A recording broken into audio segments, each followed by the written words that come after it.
Sentencia T-392 de 2018. Introducción.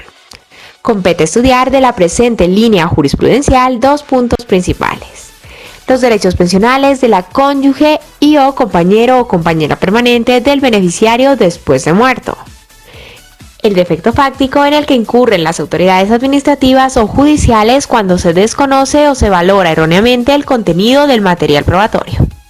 Problema jurídico. Desde el marco principal de la sentencia estudiada, es pertinente resolver el siguiente problema. Un funcionario judicial vulnera los derechos fundamentales al debido proceso y al mínimo vital, al negar el reconocimiento de la sustitución pensional a la cónyuge separada de hecho del pensionado, bajo el argumento de que ésta, en la declaración de parte, confesó que la separación se había dado por su voluntad, puesto que había decidido ir a trabajar a unas fincas fuera del hogar, desvirtuando la excepción jurisprudencial que permite al cónyuge separado de hecho que no hace parte del grupo familiar del causante acceder a la prestación. A partir de lo anterior se precisan dos tipos de hipótesis contrapuestas. Así, se vulneran los derechos fundamentales al debido proceso y mínimo vital al negar el reconocimiento de la sustitución pensional a la cónyuge separada de hecho del pensionado. No se vulneran los derechos fundamentales al debido proceso y mínimo vital al negar el reconocimiento de la sustitución pensional a la cónyuge separada de hecho del pensionado. Nicho jurisprudencial. Con la siguiente sentencia se dará resolución al tema base de estudio de la siguiente manera. En apoyo de la primera hipótesis encontramos: Sentencia T-1035 de 2008. Aspectos importantes. El objeto de la pensión de sobreviviente es proteger a los miembros de dicho grupo del posible desamparo al que se pueden enfrentar por la razón de la muerte del causante, en tanto antes del deceso dependían económicamente de aquel. En casos de convivencia simultánea se prefiere al cónyuge a efectos de reconocer la pensión de sobrevivientes. La Corte no encuentra que con la norma se busque alcanzar un fin constitucionalmente imperioso. Sentencia T-112 de 2012. Aspectos importantes. Cuando existan dos asignaciones pensionales por la misma causa para la misma persona y con base en el mismo régimen pensional, se debe tener en cuenta: si una de las pensiones no se está percibiendo, habrá lugar a ordenar el segundo régimen pensional. Y se debe aplicar la jurisprudencia del Consejo de Estado sobre la prohibición constitucional de doble asignación proveniente del Tesoro Público. Sentencia T-521 de 2012. Aspectos importantes.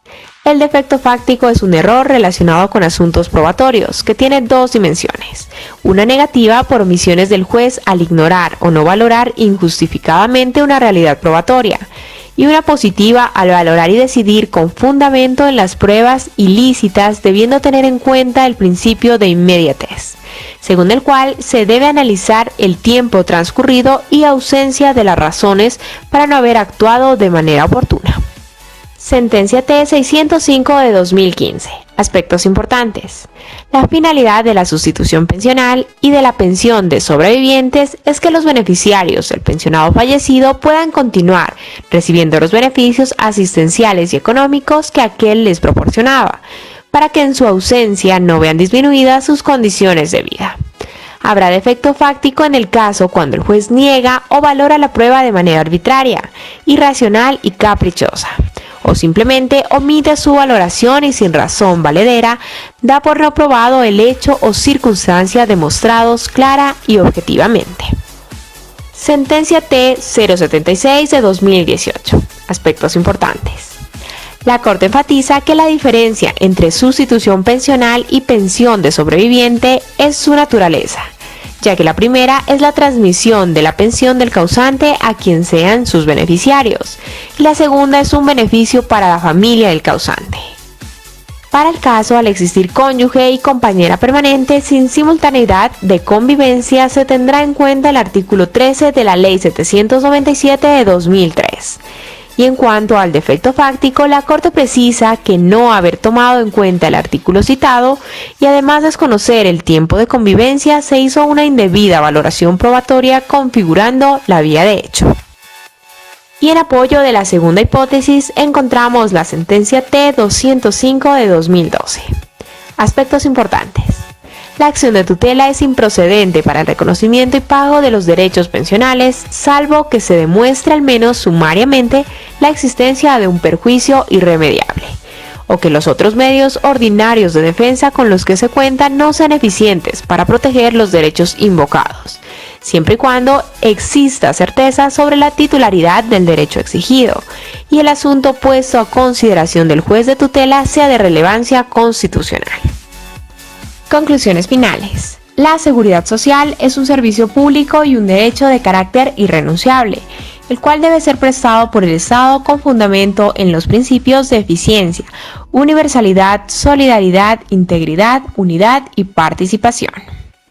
Del análisis de la línea jurisprudencial realizado para el otorgamiento de la pensión tanto a cónyuge sobreviviente, compañero permanente, la concurrencia de estas o el caso de existir cónyuge y compañera permanente sin simultaneidad de convivencia, se tendrá en cuenta el artículo 13 de la Ley 797 de 2003.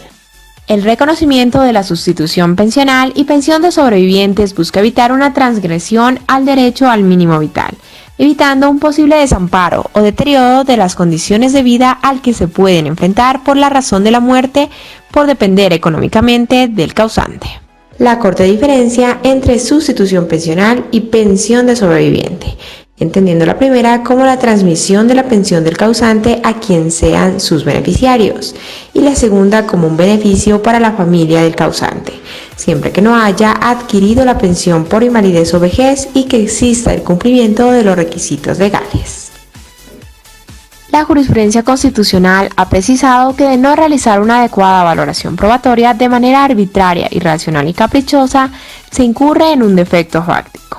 Inclusive, en sus decisiones puede incurrir en defectos sustantivos por no aplicar las normas constitucionales y legales que regulan los casos, y el desconocimiento del precedente vertical, lo cual impide que las decisiones que se tomen lleven a una verdad material. Como consecuencia, se obstaculiza el acceso a la administración de justicia.